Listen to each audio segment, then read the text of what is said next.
Ever found yourself in a situation where you have a lot to do but can't seem to get started? You're not alone. We've all been there, staring at a massive to-do list, feeling overwhelmed, and yet oddly drawn to the latest cat video on YouTube. This, my friends, is the procrastination predicament. Procrastination is not a rare phenomenon. It's as common as the household dust and equally annoying. It's a hurdle we all face, an invisible barrier between us and our productivity. It's not just about being lazy or unmotivated. It's about the psychological battle raging within us.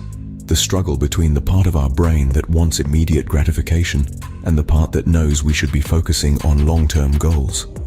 But why does this happen? Why do we procrastinate? And more importantly, how can we overcome it?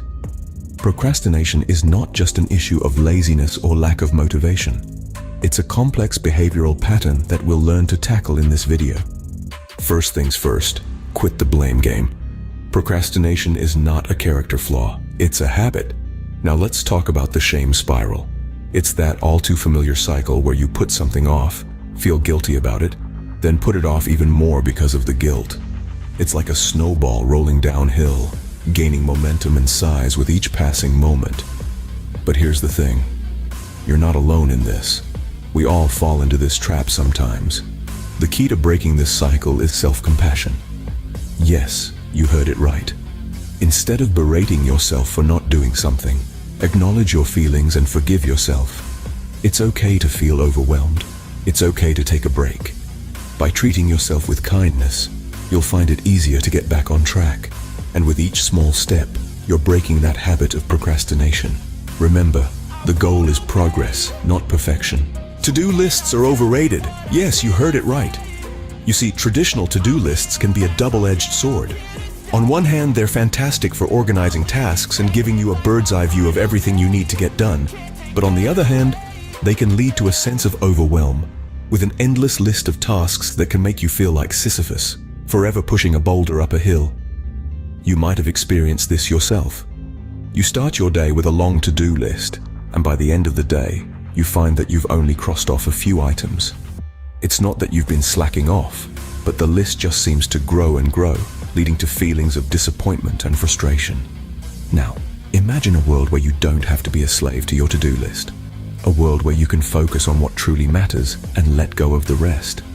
Sounds liberating, doesn't it? Instead of a traditional to-do list, consider adopting a system that prioritizes tasks based on their importance and urgency. This is where the Eisenhower box comes in handy.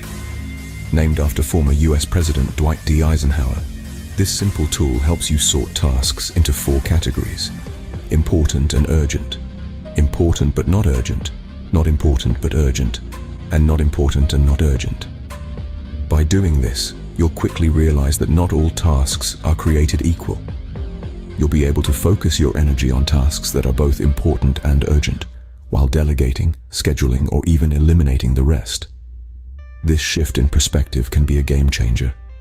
It allows you to move away from a reactive approach, where you're constantly putting out fires, to a proactive approach, where you're focusing on tasks that align with your long-term goals and values.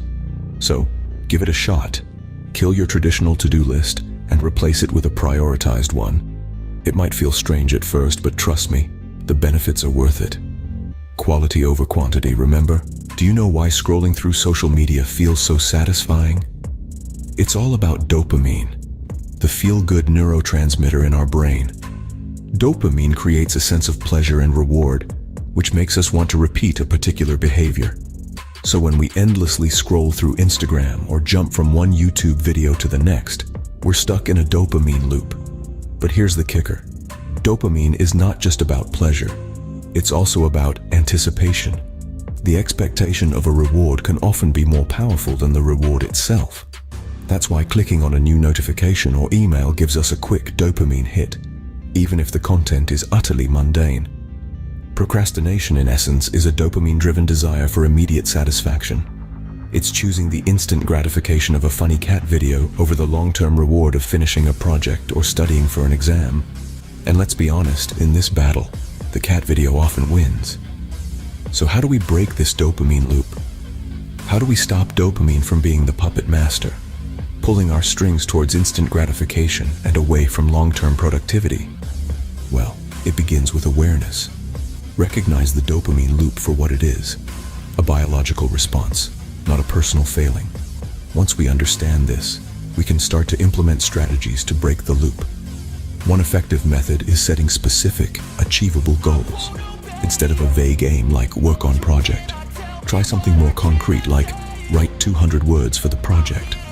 This gives our brain a clear target and a tangible reward, which can help to redirect our dopamine-driven desire for satisfaction. Productivity apps can also be a powerful tool in this battle. They can help to structure our time, block distracting websites, and provide reminders of our goals. They essentially act as a digital assistant, helping us to stay on track and resist the pull of the dopamine loop. Breaking the dopamine loop is not about eliminating dopamine from our lives. That's neither possible nor desirable. Instead, it's about understanding and controlling our dopamine responses, so we can harness them for productivity rather than procrastination. It's time to take control of your dopamine, not the other way around. Ever heard of the saying, time is money? Well, it's time to rethink that. Let's shift gears and talk about a different kind of currency, one that's often overlooked, yet more crucial than time itself: your energy. Yes, you heard it right. It's not about the hours you clock in, but the energy you bring to those hours that counts. Think about it. You've probably noticed that there are certain times of the day when you're more alert, more creative, more in the zone. That's your peak energy time. It's different for everyone. Some people are morning larks, while others are night owls. Identify your peak energy times and schedule your most challenging tasks then. You'll be amazed at how much more you can accomplish when you're riding the wave of your natural energy flow. Now let's talk about the importance of regular breaks. It's easy to fall into the trap of thinking that the longer you work, the more you'll get done. But that's simply not true. Our brains aren't designed to focus for extended periods. Without regular breaks, our minds become fatigued and our productivity drops. So, make a habit of taking short, regular breaks. Stand up, stretch, take a walk, or just close your eyes for a minute. And finally, let's not forget the fundamental fuel for your energy: a healthy lifestyle. A balanced diet, regular exercise, and quality sleep are not just good for your physical health, but they're also vital for maintaining your energy levels. So, toss out that old paradigm of time is money. It's time to embrace a new mantra: energy is currency. Because when you master your energy, you'll find that time is no longer a scarce resource, but a plentiful one that you can harness for your productivity. Remember, it's not about having time, it's about making time. So, are you ready to turn procrastination into productivity? Let's take a moment to revisit the remarkable journey we've just embarked on. We started by addressing the elephant in the room, the shame spiral. It's the vicious cycle where procrastination feeds guilt, which then fuels more procrastination. We need to stop beating ourselves up. Instead, let's recognize that we're human, and it's okay to stumble. It's the first crucial step towards productivity. Next, we tackled the unwieldy beast that is the to-do list. Instead of letting it rule us, we learned to prioritize tasks, focusing on what truly matters. We discovered that less is more, and by doing fewer things, we can achieve more. It's about quality, not quantity. Then we delved into the dopamine loop. This is the trap where we're drawn to instant gratification at the expense of long-term goals. But guess what? We can break free. By understanding the science behind our actions, we can consciously choose to resist those quick fix distractions and stay focused on our goals. And then we moved on to a groundbreaking concept: mastering energy, not time. We acknowledged that we all have different energy levels at different times of the day, and that's okay. It's about harnessing that energy when it's at its peak and using it to fuel our productivity. Remember, these aren't just steps. They're powerful strategies designed to transform the way you approach tasks and manage your time.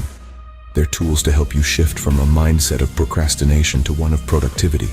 But don't forget, change doesn't happen overnight. It takes time, patience, and most importantly, self-compassion. Be gentle with yourself. It's okay to take baby steps. It's okay to falter. The important thing is to keep moving forward. Remember, Overcoming procrastination is a journey, not a destination. Take it one step at a time and celebrate every win along the way.